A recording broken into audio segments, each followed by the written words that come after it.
வணக்கம் viewers, welcome back. So already நம்ம வந்து இன்ஃபினிக்ஸ் பற்றி ஒரு சில வீடியோஸ் போட்டிருப்போம். Infinix note 50s sir value இது ரொம்பவே கம்மியாக இருந்துச்சு. இன்ன வரைக்கும் எங்களுக்கு இது ஒரு ஷாக்கு. ஏன்னா 0.261 ஹெட்டு, 0.466 பாடி. சரி ப்ரோ, இது போட்டோம். ஒரு ஃபோன் எடுத்ததுமே நமக்கு வந்து நம்ம கண்ணில் மாட்ட போகிறது என்னன்னு பார்த்தீங்கன்னா அதோட உருவ அமைப்பு, பில்டு குவாலிட்டி, இதெல்லாம் தான். லுக்ஸ் அண்ட் பில்டு குவாலிட்டி எப்படி இருந்தது? அதை எடுத்தாலே அந்த கர்வ் டிஸ்பிளேக்கும் அது வெயிட்டே இல்லைங்க. ஃபோனு ஒரு மாதிரி ரொம்ப ப்ரீமியமான ஃபோனு, பிளாஸ்டிக் பில்டு தான், ஆனால் அது அந்த மாதிரி தெரியல. அதுதான் அங்கே நிற்கிறான் அவன். அந்த இது பண்ணுறது ஸ்மூத்னஸ்ஸு, அதுவும் அந்த XOS புதுசு வந்துருச்சு இல்லை, அந்த ஆண்ட்ராய்டு 15க்கு அப்புறம் இன்ஃபினிக்ஸ் அப்படியே தலைகளாக மாறிடுச்சு. ஏன்னா இதுக்கு முன்னாடி இன்ஃபினிக்ஸ் நோட் 30 யூஸ் பண்ணேன். அது ப்ரீமியம் ஃபோன், 26,000 ஃபோன். அது அதை விட இது நல்லா இருக்குங்க. ஏன்னா அது லாஸ்ட் அப்டேட்டாக ஆண்ட்ராய்டு 14 தான், 15 வராது அதுக்கு. இது 15 போட்ட உடனே 15,000 ஃபோன் மாதிரி தெரியல எனக்கு. அண்ட் மோரோவர் இவனுக்கு கொடுத்துருக்க ஃபீச்சர்ஸ் எல்லாமே லிட்டரலாக ஒரு ஃப்ளாக்ஷிப் ஃபோனில் இருக்க மாதிரி ஃபீச்சர்ஸ்லாம் கொடுத்துருக்கானுங்க. எல்லாமே நல்லா ஒர்க் ஆகுது. சும்மா பேருக்காக கொடுக்கல, எல்லாமே ஒர்க் ஆகுது. டைனாமிக் கேலண்டராக இருந்தாலும் சரி, அது அவ்வளோ ஃப்ளெக்சிபிளாக இருக்குது. எல்லா ஆப்புமே ஒர்க் ஆகுது. அதில் ஆப்பிளோட பயங்கரமாக இம்ப்ளிமெண்ட் பண்ணியிருக்கிறான் அவன். ஆப்பிளோட லைவ் வாலெட் வந்து வெறும் ஸ்பாட்டிஃபைக்கு ஒர்க் ஆகுமா, வெறும் ஹை அண்ட் ஆப்ஸ்க்கு தான் ஒர்க் ஆகுமா? யூடியூப் மியூசிக் அதில் ப்ரீ இன்ஸ்டால்டாக வருது, அது ஒர்க் ஆகலாம். என்னங்க இது நியாயம்? ஆனால் இதில் வந்து பார்த்தீங்கன்னா மெஜாரிட்டி ஆஃப் ஆப்ஸ் ஒர்க் ஆகிடும், எல்லாமே ஒர்க் ஆகும். அதுதான் வந்து ஒரு பெரிய ப்ளஸ்ஸாக நான் பார்த்தேன். Super bro. ஸோ அப்போ மொத்தம் உங்களுக்கு வந்து லுக்ஸ் அண்ட் பில்டு குவாலிட்டியில் சாட்டிஸ்ஃபைட். சூப்பராக இருந்துச்சுங்க, பயங்கர ப்ரீமியமாக இருந்துச்சு. அதனால் I will give 9 out of 10. இது நிறைய பேர் பார்த்துட்டு ப்ரீமியம் ஃபோனே நம்பிட்டாங்க வீட்டிலலாம். ஸோ அவங்களுக்கு தெரிஞ்சு, பார்த்தோன்னே தெரிஞ்சு 15,000 என்ன சொல்கிற அப்படின்ட்டு. எப்படி இவ்வளோ ஸ்மூத்தாக இருக்குது அப்படின்னு கேட்டாங்க. 144 ஹெர்ட்ஸ் வர கால் ரெக்கார்டிங் வேற பண்ண முடியும். ஆமாம், நேட்டிவ் கால் ரெக்கார்டிங் சப்போர்ட்லாம் இருக்கு. ஸோ அதான் இது மொத்தம் வந்து கௌதம் ப்ரோவா பில்டு குவாலிட்டி அண்ட் லுக்ஸில் வந்து இம்ப்ரெஸ் பண்ணியிருக்கு. 9ங்க. அப்புறம் டிஸ்பிளே எப்படி ப்ரோ இருந்தது? டிஸ்பிளே சூப்பராக இருந்துச்சுங்க, எந்த பிரச்சனையும் இல்லை. 1300 nits YouTube outdoor brightness, YouTube பார்த்தது, இன்ஸ்டாகிராமில் அந்த HDR பொழிச்சுன்னு மூஞ்சில் அடிக்குமே, அது முதல்ல கொண்டு எல்லாமே பர்ஃபெக்டாக ஒர்க் ஆச்சு. அந்த மூஞ்சி இல்ல அதுல எமோஷனா எப்படி கனெக்ட் ஆறாருன்னா, இன்ஸ்டாகிராம்ல அப்படி பார்த்துட்டு லைட்டா போஸ்ட் தான் பார்த்துட்டு இருந்தா திடீர்னு மூஞ்சில அடிக்கும் வீடியோ. அது வந்து ஒரு பாயிண்ட் தான். ஸோ அது வந்து உங்களை இம்ப்ரெஸ் பண்ணியிருக்கு அதெல்லாம். ஆமாம், ஓகே. HDR ஒர்க் ஆகுது, 15,000 நல்லா ஒர்க் ஆகுது. ஸோ அதுவும் ஒரு பாயிண்ட்டுங்க. ஆமாம், ஸ்க்ராச்சஸ் ஆல்வேஸ் பாசிபிள், கரெக்ட். ஷேட்டர்லாம் அல்டிமேட் பாசிபிலிட்டி. அது கர்வ் டிஸ்பிளேனால இன்னும் கொஞ்சம் கேர்ஃபுல்லாக யூஸ் பண்ணுங்க. ஸோ ஞாபகம் வச்சுக்கோங்க. அடுத்து என்னன்னா, out of the box screen protector வரது இல்லங்கிறது இந்த இடத்துல ஒரு தடவை சொல்லிக்கிறேன். முன்னாடி வந்துருந்துச்சு, அதுக்கப்புறம் ரிமூவ் பண்ணிட்டாங்க. மேபி அந்த பிளாஸ்டிக் ஃப்ரீ டப்பாலையாவது கொடுப்பாங்க ப்ரோ, அதையும் கொடுக்குறது அந்த பிளாஸ்டிக் ஃப்ரீனால ரிமூவ் பண்ணிட்டாங்க. ஏன்னா இப்போ மோட்டராலையும் வரது இல்லை,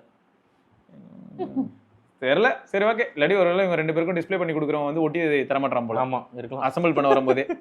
ஓகே, அடுத்து என்னன்னு பார்த்தீங்கன்னா ப்ரோ, இது ஸ்பீக்கர் வந்து நல்லா இருக்கு, பட் பெட்டராக இருந்திருக்கலாம். நான் வந்து ஆக்சுவலாக அது பார்த்தீங்கன்னா டியூன்டு பை JBLன்னு போட்டிருக்காங்க. பட் அது JBLோட இம்பாக்ட் எனக்கு தெரியல. பேஸ் எல்லாம் அந்த அளவுக்கு இல்லை, வால்யூமே கொஞ்சம் கம்மியாக இருந்துச்சு. பட் ஆனால் 15,000க்கு எப்படி இருக்கணுமோ அந்த அளவுக்கு இருந்துச்சு. நான் அதை வந்து தப்புன்னு சொல்ல மாட்டேன். X7 Pro இதோட லவுடாக இருந்துச்சு. போக்கோ X7 Pro அது 20,000 22,000 வருது, அது நல்லா இருந்துச்சு. அதை விட இது கொஞ்சம் கம்மியாக இருந்துச்சு. பட் ஆனால் ஓகே, என்னை பொறுத்தவரைக்கும் ஓகே தான். அதான் ஸ்பீக்கர் பார்த்தோம் இல்லையா, call quality, earpiece, call quality எல்லாம் தரங்க, சூப்பராக இருந்துச்சுங்க. அவன் அதுலலாம் காம்ப்ரமைஸே. அப்போ நெட்வொர்க்கு ஏர்டெல் நல்லா இருந்துச்சுங்க. இதில் டிமென்சிட்டி 7300 அல்டிமேட் யூஸ் பண்ணியிருக்காங்க. 7300 தான் அது. ஜியோவில் கோளாறு கன்ஃபார்மாக இருக்குங்க. நான் ஆஃபீஸில் என்னோட பேல உட்காந்துருந்தேன்னா 5G+ காட்டுது, கால் பேசுனா க்ளீனாக இருக்குது. என் ரூம்லேருந்து எந்திரிச்சு நடந்து போனாலே ஃபுல் சிக்னல் அப்படியே போயிடுது. போயிட்டு 1 பாயிண்ட் வந்துடுது. பேசுகிறவங்க என்ன அசிங்கமாக கேட்குறாங்க, நீ தயவு செஞ்சு என்னை வச்சு டெஸ்ட் பண்ணாத, இந்த ஃபோனில் வந்து நீ பேசுறது கேட்கல, ஜியோவில் கட் பண்ணிட்டு நான் ஏர்டெல்லேருந்து கூப்பிடு அப்படின்றாங்க. ஓகே, எங்கே போனாலும் இந்த அதே மாதிரி என் வீட்லேயும் வந்து பார்த்தீங்கன்னா ஜியோ வந்து 1 பாயிண்ட் தான் காட்டுது, 4G அந்த மாதிரி தான் காட்டுது. 1 பாயிண்ட் 2 பாயிண்ட் காட்டுது. கால் பேசினா அந்த பிரேக் ஆகி கேட்குது. நீங்கள் சொன்னீங்க Vivo T4 பேக்கெட்டுக்குள்ளே போட்டால் அந்த மாதிரி கேட்குது கால், ரூம்குள்ளே இருக்கும்போது வீட்லேயே. ஸோ அந்த 7300 கோளாறு இருக்குது, அது வந்து நல்லாவே தெரியுது. சரி, யாரா காப்பாத்தி. அந்த 7 சீரிஸ்ல பிரச்சனை இருக்குங்க. ஏன்னா போக்கோ X7 Proல இல்ல, நல்லா இருந்துச்சு அது. ஏன்னா அது 8 சீரிஸ். அதே மாதிரி X7 கொஞ்சம் டீசெண்டா பண்ணிச்சு. அது 7300 தான். ஊருக்குள்ள எல்லாமே இதே ப்ராசஸ் சுத்திட்டு இருக்காங்க. CMF போன ஓரளவுக்கு டீசெண்டா பண்ணிச்சு. சரி ஓகே, அம்மது இது ஒரு ஃபேக்டர் இருக்கு. ஃபிங்கர் பிரிண்ட் சென்சார் எப்படி ப்ரோ வந்தது? ஃபிங்கர் பிரிண்ட் சூப்பருங்க. வெச்ச உடனே அது ஃபேஸ் என்னாங்களா எடுத்து பார்த்துட்டு டப்புன்னு வாங்கினது. என்னடா நீ ஃபிங்கர் பிரிண்ட் வைக்கிறதுக்கு முன்னாடி ஓபன் ஆயிருதுங்க. சோ அதெல்லாம் ஃபாஸ்டா இருக்கா? செம்ம ஃபாஸ்ட்டுங்க.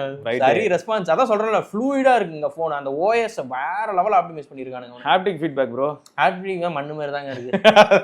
இதுல ஒரு பெரிய பக் கண்டுபிடிச்சேன். எமோஜி கீபோர்ட் டிஃபால்ட்டுங்க. நான் ஜிபோர்ட்லாம் இன்ஸ்டால் பண்ணிட்டேன். ஆனா ஜிபோர்டை நீங்க டிஃபால்ட்டா வைக்க முடியாது.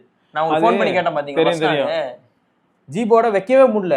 எந்த கீபோர்டுமே வைக்க முடியல. அது டிஃபால்ட்டா இருக்கு, கிரே அவுட் ஆயிருக்கு. அது ஏன் அப்படி பண்ணானுங்கன்னே தெரியல. எனக்கு அது ஆச்சரியமா இருந்தது. ஏன்னா நான் ஜிபோர்டு தான் யூஸ் பண்ணுவேன். எப்படிடா அப்படின்ட்டு நான் அப்புறம் திரும்ப ரீசெட் பண்ண முடியும். மனசே வெறுத்து போயிட மாட்டாரு. இப்போ ரீசெட் பண்ணிட்டு திரும்ப முதல்ல இருந்து ஆரம்பி அப்படின்னு சொல்ல முடியாதுல்ல. ஆனா கடுப்பு தான் ப்ரோ. அது சீரியஸா செம்ம டென்ஷன் ஆயிடுச்சு எனக்கு. அதை பார்த்துட்டு என்னடா எப்படா ஒரு ஆப்ஷனே இல்லாம கிரே அவுட்லயே இருக்குது அப்படின்னு தான் பார்த்துட்டு இருந்தேன் நான். ஆச்சரியமா இருக்கு. மேபி நீங்க யாராவது வந்து இப்போ 50 இயர்ஸ் யூஸ் பண்றீங்கன்னா உங்களுக்கு இந்த பக் இருக்கான்னு மட்டும் சொல்லுங்க. தெரியுதா? கிரே இருக்கு. நீ வேணா போட்டோ கூட எடுத்துக்கோங்க. ஜிபோர்ட் ஆன்ல தான் இருக்கு. ஆனா என்னால வைக்கவும் முடியல. Emoji keyboard grey out. அதை ஆஃப் கூட பண்ண முடியல. எமோஜி கீபோர்டு அன்இன்ஸ்டால் பண்ணுங்க சார். அன்இன்ஸ்டால் ஆப்ஷன் இல்ல, டிசேபிள் ஆப்ஷன் இல்ல, எதுவுமே இல்ல. யாரா நீங்க? ஒண்ணுமே ஆவல. கஷ்டகாலம். ரைட்டு. அப்புறம் என்ன ஹாலோ லைட் என்ஜாய் பண்ணீங்களா? நல்லா இருந்துச்சு ப்ரோ. நோட்டிபிகேஷன்ஸ்க்கு அதெல்லாம் அழகா அப்படி போயிட்டு வந்து கேம் விளையாடும்போது பின்னாடி பல்ஸ் ஆனது அதெல்லாம் ரொம்ப நல்லா இருந்துச்சு. இன்னும் பெருசா நல்லா கொடுத்துருந்தாங்க. அது டிஸ்டர்பிங்கா இல்ல. மெயினா இது கேமரா வந்து நல்லா இருக்குங்க. 15,000 ரூபாய்க்கு என்னமோ மெயினா செல்ஃபி சூப்பரா இருந்துச்சு. செல்ஃபி கேமரா சூப்பரா இருக்காச்சு. நீங்க சொன்ன மாதிரி தான். நீங்க எடுத்த சாம்பிள் எப்படி இருந்துச்சோ அதே மாதிரி நல்லா இருந்துச்சு. நல்லா லைட் கண்டிஷன்ஸும் சூப்பரா இருக்கு. நைட் மோட்ல எடுத்தோம்னா மெயின் சென்சார்ல நல்லா இருக்கு. நம்ம அல்ட்ரா வைட்ல ஜூம் பண்ணி போனோம்னா டீடைல்ஸ் மிஸ் ஆகுது. அந்த மாதிரி இதா வருது. அந்த இது நான் நோட்டீஸ் பண்ணேன். பட் ஓவரால் 15,000க்கு ஒரு கேமரா வந்து எப்படி சொல்ல எக்ஸீட் ஆயிடுச்சு. ஸோ அது அந்த விதத்துல பாராட்டலாம் உண்மையிலேயே. இந்த கேமராக்காக வாங்கினீங்கன்னா நீங்க ரொம்ப யூஸ்ஃபுல்லா ஹாப்பியா இருப்பீங்க. நீங்க ஒரு கேமராக்காக வாங்கினா ஜாலி தான். ஆமா சார் ஞாபகம் வச்சுக்கோங்க கண்டிப்பா ப்ரோ. அடுத்து 7300 அல்டிமேட். அதுதான் சொன்னல, கேமிங் அதனால ஹீட்லாம் ஆகலைங்க. இவன் ஆப்டிமைசேஷன் சூப்பரா பண்ணியிருக்கான். அந்த ஓஎஸ்க்கு அதனால செட் ஆயிருச்சு. நெட்வொர்க் இஷ்யூ மட்டும் இருந்துச்சுங்க. ஜியோல மட்டும் தான் அந்த பிரச்சனை இருந்துச்சு. ஏர்டெல் சூப்பரா ஒர்க் ஆச்சு. 5G அடிச்சு நவுத்துச்சு. டவுன்லோட் ஸ்பீட்லாம் எந்த பிரச்சனையுமே கிடையாது. எனக்கும் அப்படிதான் இருந்தது. ஆமா, அதனாலதான் நான் சொன்னேன். கால் டிராப் ஆகல, கால்ல ஸ்டட்டர் எதுவுமே கிடையாது. எப்பயுமே சிக்னல் இருந்துச்சு. 3 பாயிண்ட் குறையவே இல்லை. 3 பாயிண்ட் எப்பயுமே இருந்துச்சு. அதுக்கு மேலதான் இருந்துச்சு. ஜியோ உன்னை நான் டீல் பண்றேன். அடுத்து வந்து இது ப்ரோ, ஓவராலா XOSல உங்களுக்கு என்னெல்லாம் பிடிச்சிருந்தது?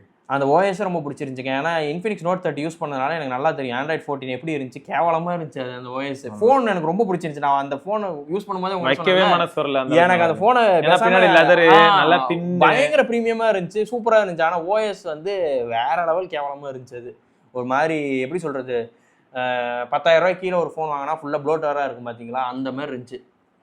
இதுல இன்னொரு கூத்து என்னன்னா ஐஆர் பிளாஸ்ட் பின்னாடி இந்த இடத்துல ஹாலோரிங். ஆமா, ஹாலோரிங் வச்சிருக்காங்க. ஐஆர் பிளாஸ்டும் இருக்கு. ஸோ அதெல்லாம் நல்லா தான் பண்ணியிருப்பாங்கன்னு வச்சுக்கோங்களேன். ஸோ அதான் ஓவராலாக வந்து பார்க்க போனால் இது கஸ்டமைசேஷன் நல்லா இருக்குங்க. ஆல்வேஸ் ஆன் டிஸ்பிளே, வால்பேப்பர் கஸ்டமைசேஷனு, அப்புறம் அந்த டிரான்சிஷன் மூவ் ஆகுறது, அது எல்லாமே நல்லா இருந்துச்சு. சூப்பராக போடுது. அனிமேஷன் ஆஸ்பெக்ட்ல நீங்கள் போந்து எல்லாமே நல்லா இருந்துச்சுங்க.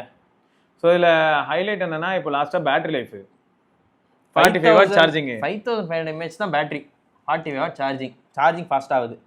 9 மணி நேரம் ஸ்க்ரீன் ஆன் டைமுங்க. Instagram, Twitter, YouTube, cricket 1 hour gaming ஹைல. மனசு அல்ட்ரா வைக்க முடியல, அதுவும் வச்சிருப்பேன். ஏன்னா இது 12GB அல்ட்ரா வேணும்னா, இது 8GB தான் ரேம். நீங்க வச்சீங்கன்னா என்ன ஒண்ணா திரும்பி வந்து கொஞ்ச நேரத்துல அது ஹைக்கு போயிருது. அது வைக்கிறது வைக்காம எனக்கு தெரிஞ்சிருச்சு. அவனே சொல்றான் 12GB தானே ஒர்க் ஆகும் வேணும் அப்படின்ட்டு. பாரபட்சம் பார்க்காம திட்டுறாங்க. சாலிடா 8 to 9 hours வருதுங்க டெய்லி. SOT சூப்பரா யூஸ் பண்ணேன், நல்லா ஹார்ட் கோரா யூஸ் பண்ணேன். S25 அல்ட்ரா சும்மா தூங்கிட்டு தான் இருந்துச்சு. ஃபுல் அண்ட் ஃபுல் இன்ஃபினிக்ஸ்ல தான் இருந்தானே நான் உண்மையிலே இம்ப்ரெஸ் ஆயிட்டேன். 5500 mAh இப்படி இருக்குதுன்னா அப்ப இவெல்லாம் 6000 7000 mAh போட்டானா முடிஞ்சு போச்சுன்னு அர்த்தம். யூடியூபே 7.5 மணி நேரம் பார்த்துருக்கேன். ஆமா, ஏன்னா கமெண்ட் எல்லாம் வேற எடுக்கணும்ல, அந்த வேலை வேற இருக்குது. பயங்கரமா இருக்கு. இந்த பேட்டரி லைஃப் எல்லாம் பார்த்தா எனக்கு ஒரு நிமிஷம் அது ஹைலி பொட்டன்ஷியல் சொல்லுவாரு. தலை சுத்திருச்சு அப்படிதான் இருக்கு. ஸோ வேற லெவல். எனக்கு தெரிஞ்சு நான் என்ன ஃபீல் பண்ணேன்னா, எனக்கு கேமரா ஓகே. ஆக்சுவலா இந்த பட்ஜெட்ல வந்து கேமரா, செல்ஃபி இந்த மாதிரியான விஷயங்களுக்கும் என்ஜாய் பண்ணுவாங்க. ஆமா, ப்ளஸ் உங்களுக்கு வந்து முக்கியமா இந்த ஆஸ்பெக்ட்லையும் அதாவது எப்படின்னா மீடியா சென்ட்ரிக்கான எக்ஸ்பீரியன்ஸும் உங்களுக்கு நல்லா இருக்கும். நல்ல பேனல், ஆமா, ஒரு பேசிக்கான ஒரு ஸ்டீரியோ ஸ்பீக்கர்ஸும் இருக்கு. அண்ட் ப்ளூடூத் இந்த மாதிரியான சப்போர்ட்டும் உங்களுக்கு பெட்டரா இருக்கு. இன்டர்ஃபரன்ஸ் மாதிரியான விஷயங்கள் நிறைய ஃபீல் பண்ணலாம். அதனால தான் நானும் வந்து இதை பத்தி பேசும்போது பாசிட்டிவா பேசியிருந்தேன். வேற எந்த ரீசனும் கிடையாது. இன்ஃபினிக்ஸோட ஆஃப்டர் சேல் சப்போர்ட் வந்து மேபி கடந்த ஒரு 10 வருஷமா இல்லாட்டி 5 வருஷமா யாராவது இன்ஃபினிக்ஸ் யூஸ் பண்றாங்கன்னா, 10 வருஷங்கிறது கொஞ்சம் டூ மச் தான். ஏன்னா 2019லயும் இன்ஃபினிக்ஸ் ஃபோன் யூஸ் பண்ணியிருக்கேன். அடிப்படையில் பார்க்கும்போது ஒரு 5 to 6 இயர்ஸ் யாராவது யூஸ் பண்றாங்கன்னா அவங்களோட டேட்டா வந்து ஓரளவுக்கு சாலிடான ஒரு விஷயமா இருக்கலாம். பிளஸ் யாருக்கா ப்ராப்ளம் வந்து நீங்க வந்து இன்ஃபினிக்ஸோட ஆஃப்டர் சேல் சப்போர்ட் அணுகி அவங்களுக்கு பாசிட்டிவா இருந்திருக்கா இல்ல நெகட்டிவா இருந்திருக்காங்கிறதையும் நீங்க சொல்லும்போது ஆக்சுவலாக டெக்னோட இன்ஃபினிக்ஸ் நல்லா இருக்குன்னு சொல்லி படிச்சிருக்கோம் நம்ம. ஓகே. நிறைய பேர் வந்து இன்ஃபினிக்ஸே பல வருஷமா யூஸ் பண்ணிட்டே இருக்காங்க அடுத்தடுத்த மாடல்ஸ் வாங்கிட்டு. அந்த மாதிரி கமெண்ட்ஸ் பார்த்துருக்கோம். ஸோ இன்ஃபினிக்ஸோட சர்வீஸும் நல்லா இருக்குன்னு சொல்லியிருந்தாங்க. Super, highly recommended. நான் வந்து ஒரு 8.5 ஓவராலாக கொடுக்கும். அது ஏன் திரும்ப 8.5 கொடுக்க தோணுது? 15,000 ரூபா. அதேதான், அந்த price to performance ratio mass பண்ணிட்டாங்க உண்மையிலேயே. ஆனால் அந்த ஜியோ ஆஸ்பெக்ட்னு எடுத்தீங்கன்னா அதுக்கு 6 மார்க் நான் சொல்லுவேன். நெட்வொர்க்கில் வந்து ஜியோ சிம் யூஸ் பண்ணிட்டீங்கன்னா இருந்தால் இந்த ஃபோனை தவிர்க்கலாம் இந்த ஃபோனை. சரி, இதாங்க பிரச்சனை. ரைட்டா? ரைட்டு. இது தொடர்ந்து நம்ம இன்னொரு பதிவில் சந்திப்போம். சிவபரணி, கௌதம், பார்க்கலாங்க. பாய். பாய்.